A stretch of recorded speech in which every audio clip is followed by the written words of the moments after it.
विधिमंडळाच्या कमिट्या आता त्यांना माननीय अध्यक्ष विधानसभेला द्यायची आहेत।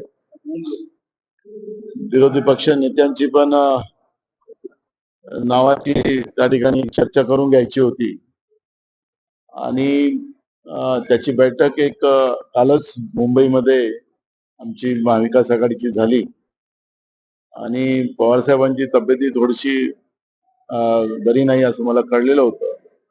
त्यामुळे स्वाभाविक आहे, मी पुण्याला आलेलो होतो एका लग्नाला, एका कार्यक्रमाला, आणि त्याच्यामुळे पवार साहेबांची भेट घेण्यासाठी मी इथं आलेलो होतो। नेमकी काय राजकीय चर्चा झाली का? कारण का स्थानिक स्वराज्य संस्थेच्या निवडणुका आगामी काळामध्ये होत आहेत, त्या अनुषंगाने महाविकास आघाडी म्हणून एकत्र लढलं पाहिजे की नाही, ह्या जे चर्चा सुरू असताना त्याबद्दल काही चर्चा झाल्या का?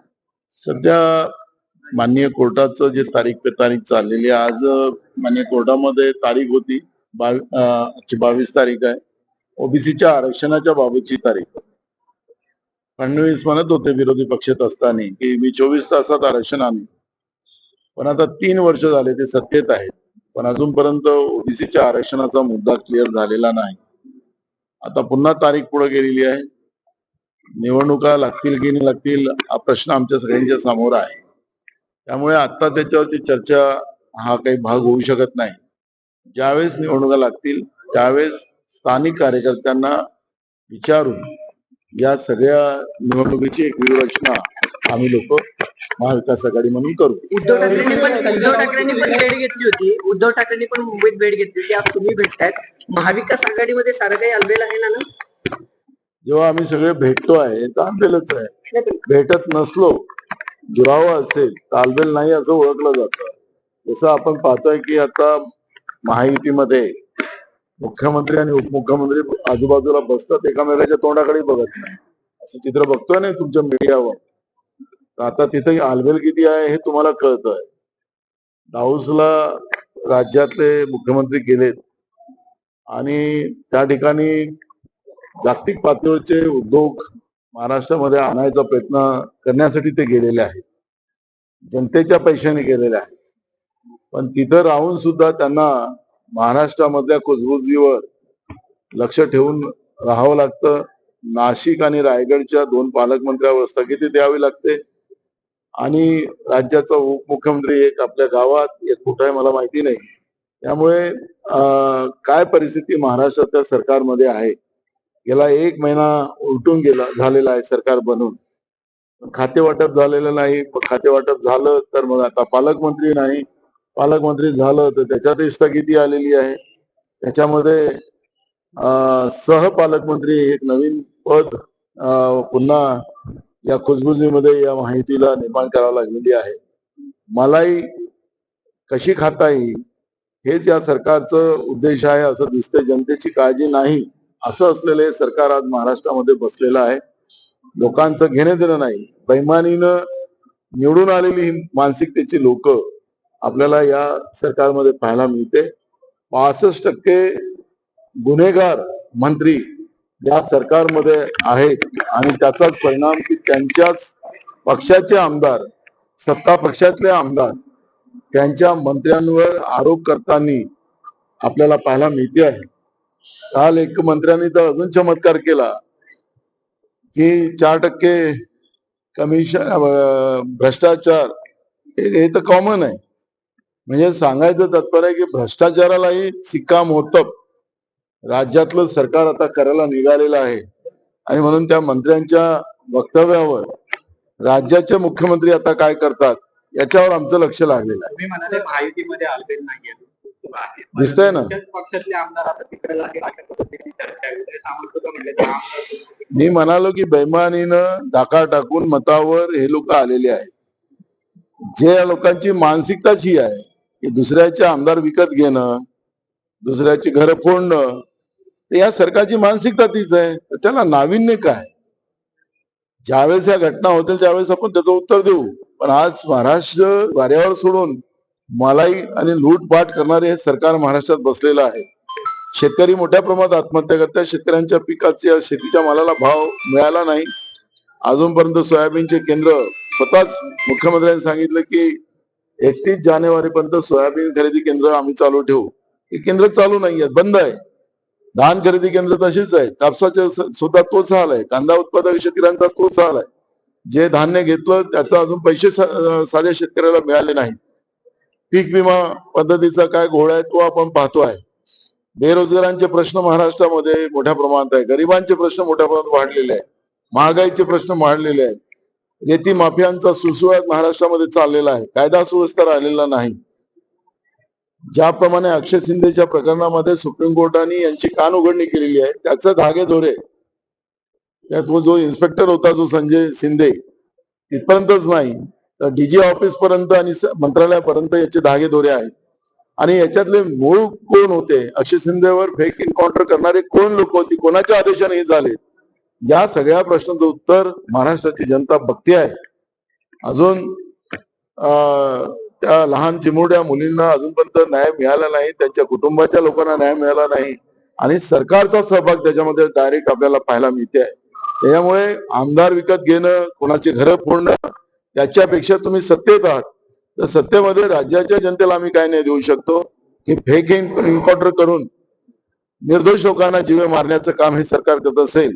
मला असं वाटतं की या आमदार विकत घेण्याच्या भाषेवर लक्ष देण्यापेक्षा राज्याच्या जनतेला आम्ही सुखरूप कसं ठेवू शकतो आणि महाराष्ट्राची जी बदनामी सातत्याने या सरकारमुळे वाढत चाललेली आहे त्याच्यावर लक्ष करणे हा सरकारची जरूरत आहे. पण आम्ही याच्या आमदार फोडू त्याच्या आमदार फोडू ही जी मानसिकता आहे हे शाहू फुले आंबेडकर विचाराची नाही आणि छत्रपती शिवाजी महाराजांच्या महाराष्ट्राची नाही. पण हे या विचारालाच काळीमा लावणारी ही लोक आज महाराष्ट्रामध्ये सत्तेमध्ये बसलेले आहेत. त्यामुळे मला या सगळ्या लोकांच्या बद्दलची ही प्रतिक्रियाच आम्हाला द्यायची नाही. त्यांना काय करायचं त्यांनी करावं आणि जे काही कच्चे असतील त्यांच्याबद्दलही आम्ही काय निर्णय घ्यायचा करू. पण मूळ प्रश्न आहे की सत्तेमध्ये तुम्ही बसलेला आहात आणि सत्तेमध्ये तुम्ही सत्तेत आहात तर सत्तेमध्ये राज्याच्या जनतेला आम्ही काय नाही देऊ शकतो की फेक एन्काउंटर करून निर्दोष लोकांना जीवे मारण्याचं काम हे सरकार करत असेल. मला असं वाटतं की या आमदार विकत घेण्याच्या भाषेवर लक्ष देण्यापेक्षा राज्याच्या जनतेला आम्ही सुखरूप कसं ठेवू शकतो आणि महाराष्ट्राची जी बदनामी सातत्याने या सरकारमुळे वाढत चाललेली आहे त्याच्यावर लक्ष करणे हा सरकारची जरूरत आहे.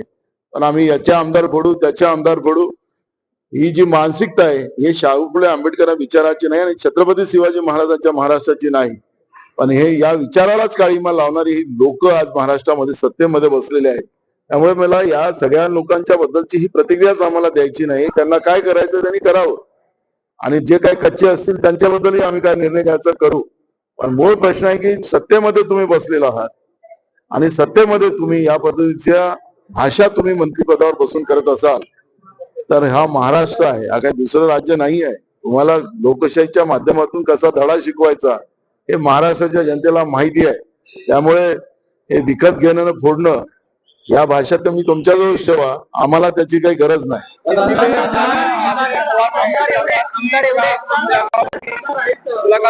अरे मला तुम्हाला सांगतो की हे किती काही केलं यांचंच फुटायची वेळ आलेली आहे. महायुतीमध्ये काय चाललेलं तुम्हाला दिसतंय ना, त्यांचेच काय चाललेलं बेहाल हे तुम्हाला दिसतंय. त्यामुळे आपल्याला यांच्यामध्ये सगळी आग लागलेली आहे. आपली आज दुसऱ्यावर ढकलण्याचं काम जे करत असतील तर त्याच्यावरची प्रतिक्रिया कशाला द्यायची. छगन भुजबळांना ना महाराष्ट्र क्लीन चिट दिली सुप्रीम कोर्टने छगन भुजबळांना. आता तुम्हाला अजून काय काय अजून क्लीन चिट मिळणार. एक इकडे मंत्रिमंडळाची शपथ घेतल्याबरोबर 1000 कोटीची प्रॉपर्टी मिळते, दुसऱ्या दिवशी निनावी. काय काय चालतंय या महाराष्ट्रात तुम्हाला माहिती आहे. त्याच्यामुळे हे क्लीन चिट वगैरे आता सगळ्यांना जनतेला माहिती आहे. इकडे वॉशिंग मशीन आहे मोदींची, त्या वॉशिंग मशीन मध्ये गेलं की झालं आणि 1000 कोटीची प्रॉपर्टी पण मिळते निनावी मंत्रिमंडळाच्या शपथविधीनंतर.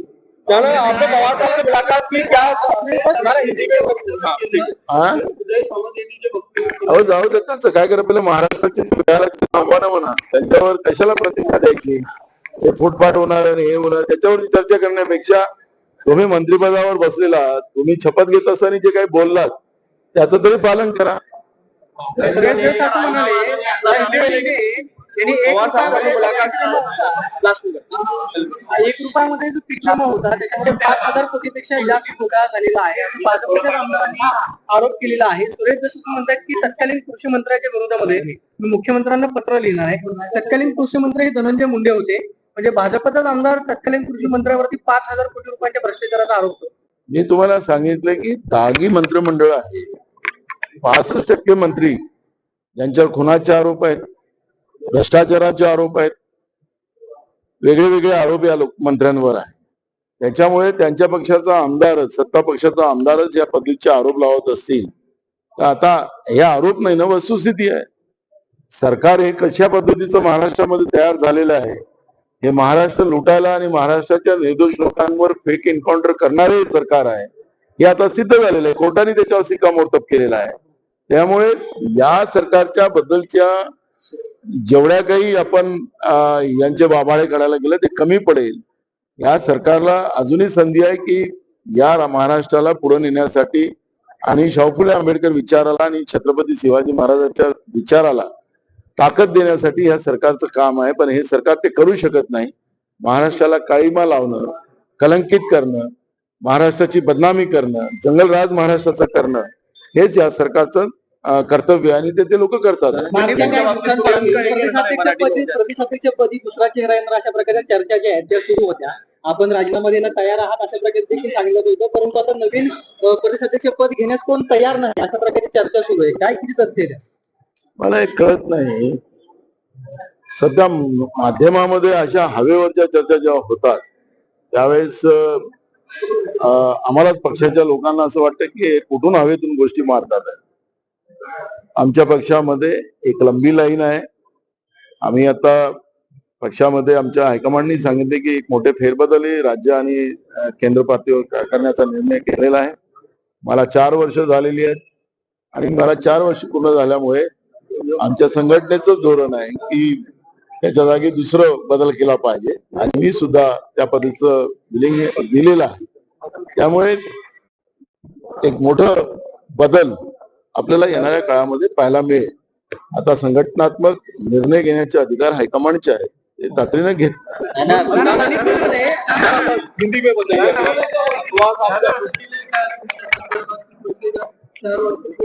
मी स्वतः पत्र दिलेलं आहे. ते सांगितलं की मला 4 वर्ष पूर्ण झालेली आहेत आणि माझ्या जागी आपण बदल करावेत अशा पद्धतीचं विलिंगनेस मी दिलेलं आहे. मणिपूरमध्ये जेडीयूनं भाजपचा पाठिंबा काढलाय.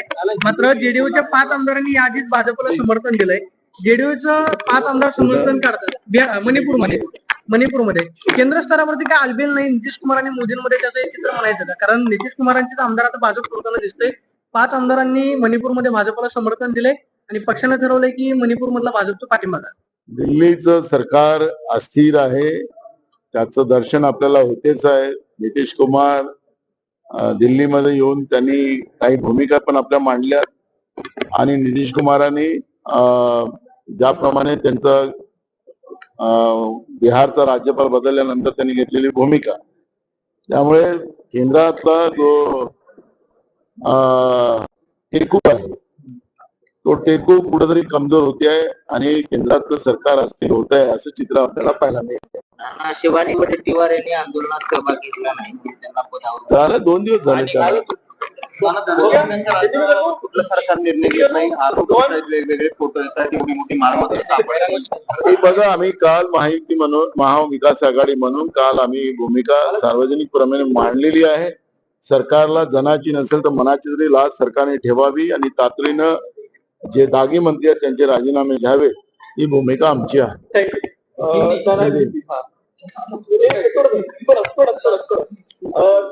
पवार साहब से मुलाकात की, क्या कुछ वजह थी मुलाकात करने की? देखो, मैं कल हमारी महाविकास आघाड़ी की मीटिंग हुई. वो मीटिंग में जयंत पाटिल जी थे. 1 रुपया मिळाला नाही आणि दुसरं कृषी यांत्रिकीकरणची योजना आहे, त्याला 3 वर्षांपासून पैसे मिळालेले. 22 लाख शेतकरी लॉटरी झाली आहे, त्यांना पैसे मिळालेले आहेत. विशेष म्हणजे राज्य सरकारकडे पैसे नसतील, लाडकी बहीण आहे, केंद्र सरकारने पण त्यांचा हिस्सा दिला. आपल्याला लक्षात असेल की माननीय हायकोर्टाने आताच या डायरेक्ट शेतकऱ्यांना जी डीपीटी करण्याच्या ज्या योजनेच्या माध्यमातून जे निधी दिली जात होती त्या योजनेमध्ये बदल तत्कालीन कृषी मंत्री धनंजय मुंडे यांनी केला आणि तो कशासाठी केला, कॅबिनेटने ती का मान्यता दिली, या कॅबिनेटमध्ये झाली नसेल यांनी यांच्या बाजूला का केली, अशा पद्धतीचे प्रश्न माननीय उच्च न्यायालयाने 2 दिवसाच्या पहिलेच केलेले आहेत. म्हणजे शेतकऱ्यांच्या टाळूवरचं लोणी खाण्याचं काम हे सरकार करते आहे. आणि म्हणून मग आता मधल्या काळामध्ये तो अजून काहीतरी त्याला 300-400 कोटी रुपये देण्याचा निर्णय झाला होता, पण जेव्हा कृषी विभागाने त्याच्यामध्ये ऑब्जेक्शन घेतलं त्याच्यामुळे ते पैसे त्याला त्या ठिकाणी देण्यात आलेले नाही. आणि यांच्या भ्रष्टाचारामुळे मोठ्या प्रमाणात त्या ठिकाणी भ्रष्टाचार झाला. ज्या किमतीमध्ये जे काही सामान खरेदी केलं गेलं होतं त्याच्या किमतीपेक्षा 4 पटीनं जास्त पैसे सरकारने त्या सामान खरेदीमध्ये केला गेलेला होता. आणि कोट्यावधी रुपयाचा भ्रष्टाचार त्यावेळेच्या व्यवस्थेनं, जो कोणी मंत्री असतील या त्यांचे जे काही असतील, आणि त्याच्यात एक आयुक्त होते गेडाम, त्यांनी त्याचा विरोध केला होता. त्याची तातडीनं बदली त्यावेळेस केली गेली होती. मी विधानसभेत हा प्रश्न मांडला होता. म्हणजे एकीकडे महाराष्ट्रामध्ये शेतकरी आत्महत्या करते आणि एकीकडे सरकार स्वतः शेतकऱ्यांना मिळणारे जे काही डायरेक्ट फायदे आहेत, आर्थिक फायदे आहेत, त्याच्यामध्ये भ्रष्टाचार करताना आपण पाहतोय. आणि म्हणून उच्च न्यायालयाने याच्यामध्ये सरकारला जॉब विचारलेला आहे. आणि म्हणून ही भ्रष्टाचारी व्यवस्था, त्याच्यामुळे शेतकऱ्यांचं एक मोठं नुकसान महाराष्ट्रामध्ये होते. आणि म्हणून शेतकऱ्यांच्या आत्महत्या ज्या वाढतात आहे महाराष्ट्रात, तर त्याच्यात हे सरकारच दोष आपल्याला पाहायला मिळते. थँक्यू.